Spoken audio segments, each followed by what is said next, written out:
Merhaba Tuğrul Bey, nasılsınız? Sağ olun, teşekkür ederim. Tuğrul Bey, öncelikle şunun için teşekkür etmek istiyorum. Size vakit ayırdınız. Bizi de kliniğinizde ağırlıyorsunuz. Öncelikle bunun için çok teşekkürler. Şimdi hep diş hekimleri deyince ağız ve diş sağlığı soruları bekliyor ama izleyenlerimiz benden. Bu sefer sizden horlama ve apne ile ilgili ben bilgi almak istiyorum. Çünkü benim bildiğim popülasyonda o kadar sık rastlanıyor ki bu hastalığa ve çok sıkıntı. %30, yani 100 kişiden 30 kişide var. 30 kişisinde horlama, %10'unda ise horlama ile beraber uyku apnesi gözlenmektedir. Eyvah eyvah. O zaman bize horlama ve apnenin mantığı nasıl oluyor? Yani biz niye horluyoruz, neden apne oluyoruz? Bunu anlatır mısınız öncelikle?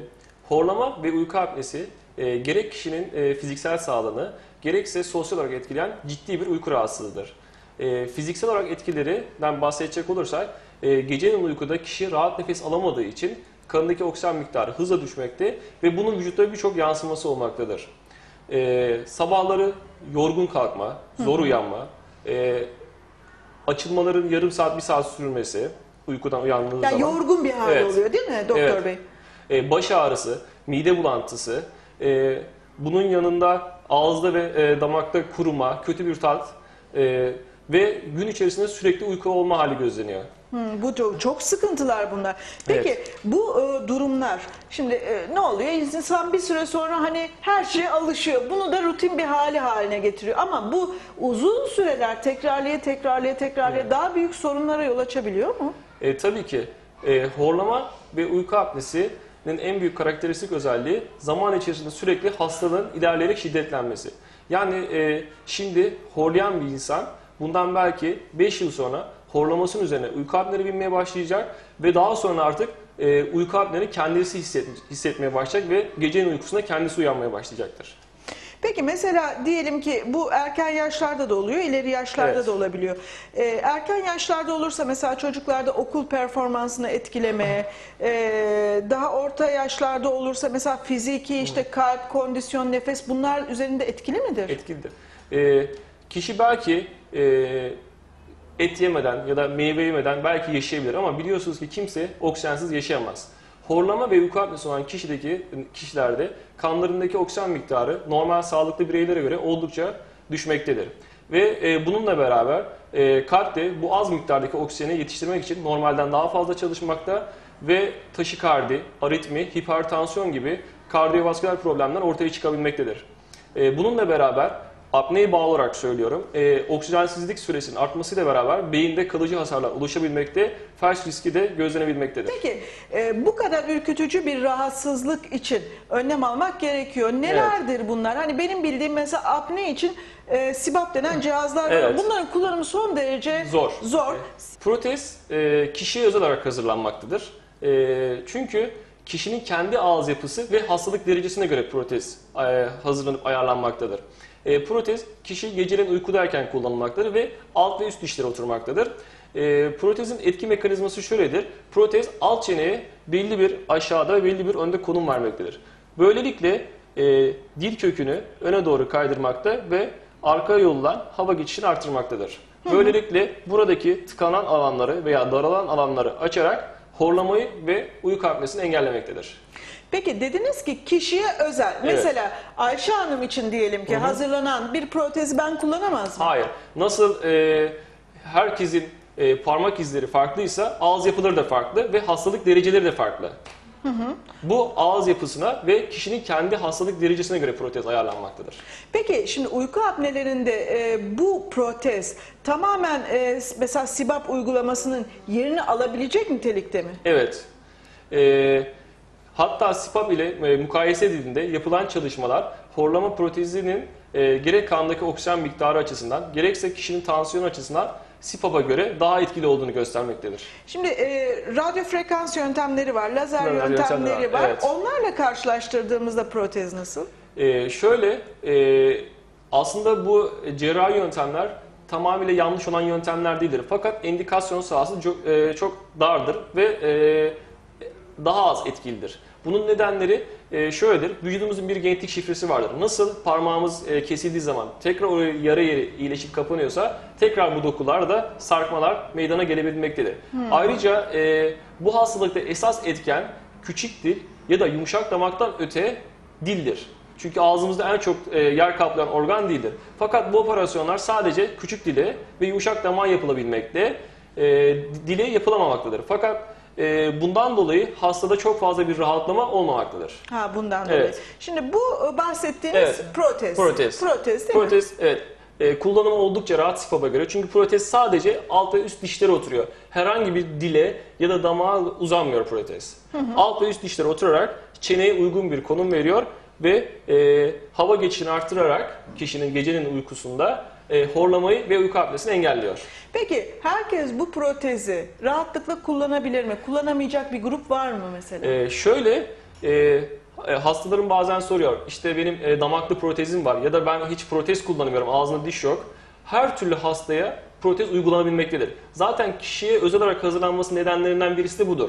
Herhangi kişinin ağzında isterse dişleri tam olsun ya da eksiklikler olsun ya da hiç diş olmasın, her türlü durumda bu protez uygulanabilmektedir. Peki Tuğrul Bey, şunu sormak istiyorum. Şimdi bu verdiğiniz bilgileri hem Türkiye'den hem de yurt dışından pek çok izleyenimiz, Evet. Yaşam Reçetesi izleyeni takip ediyor ve eminim ki hakikaten hem horlama hem de apne sorundan yaka silkenler de var içlerinde. Evet. Dolayısıyla gelip kendileri de bundan faydalanmak isteseler ne kadar sürede hazırlanıyor? Yani size ne kadar zaman ayırmalılar?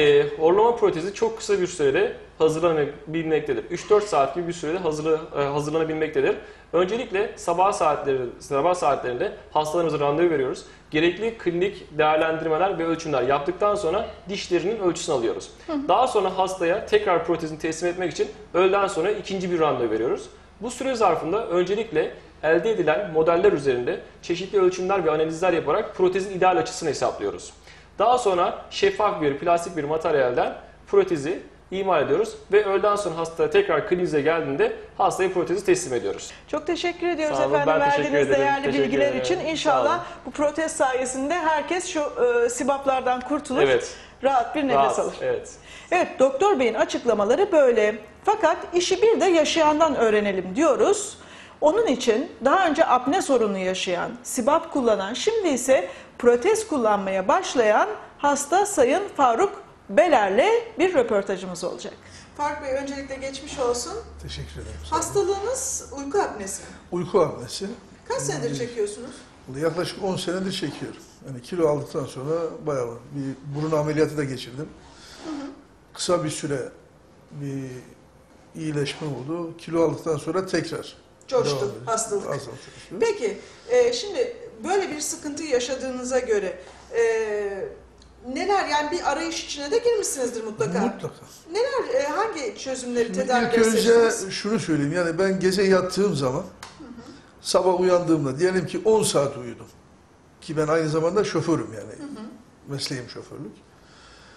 10 saat dahi uyusam sabah kalktığım zaman sanki böyle savaştan çıkmış gibi. Uykuya doyamıyorum yani. Doyamıyorum, boyun taraflarım hep ıslak. Çünkü sürekli terliyorum yani. Gece uyku apnesi olarak, ben tam olarak şeylerini bilmiyorum da, bir uyku testine girdim. Bir gecede 98 sefer uyku apnesi geçiriyorum. Yani Nefesiniz duruyor yani. 98 sefer. Of maşallah. Düşün. Yani şimdi sabaha kadar kalkıyorum uykulu. Sabah 4'te kalkıyorsun, işe gidiyorsun, direksiyon sallıyorsun.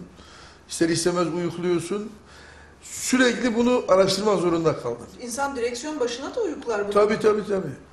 Direksiyon başında uykuluyorsun, serviste giderken uykuluyorsun, gelirken uykuluyorsun. Yani sürekli o şikayet. Ondan sonra SİBAP'ı önerdiler yani. Doktora Bu gittiniz, doktorlar SİBAP verdi. SİBAP şey yaptılar. Uyku apnesini ölçtüler, dediler bir gecede işte 98 kez nefesin kesiliyor. Aldınız mı SİBAP'ı? SİBAP'ı aldım. O gece kullandık sabaha kadar. Demek ki sabaha kadar 1 saat kullanmışım. Geri kalanı çıkardım yani. Uykumda çıkarmışım. Niye? Neden kullanıyorsunuz? Sürekli hava veriyor.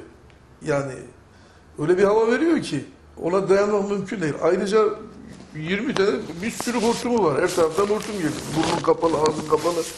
Bir de onu taşımak mesela. Yani onu bir yere sürekli giriyorsun. Misafirliğe gidiyorsun, gezmeye gidiyorsun, tatile Siz bir de gidiyorsun. işiniz gereği İşin gereği dolaşıyorsun. Yani onu baktım çaresi yok. Tesadüfen burayı buldunuz. buldum. O da internetten ararken buldum. Telefon açtık, konuştuk, geldik. İlk gece taktığım zaman yani yeni doğmuş gibi oldu.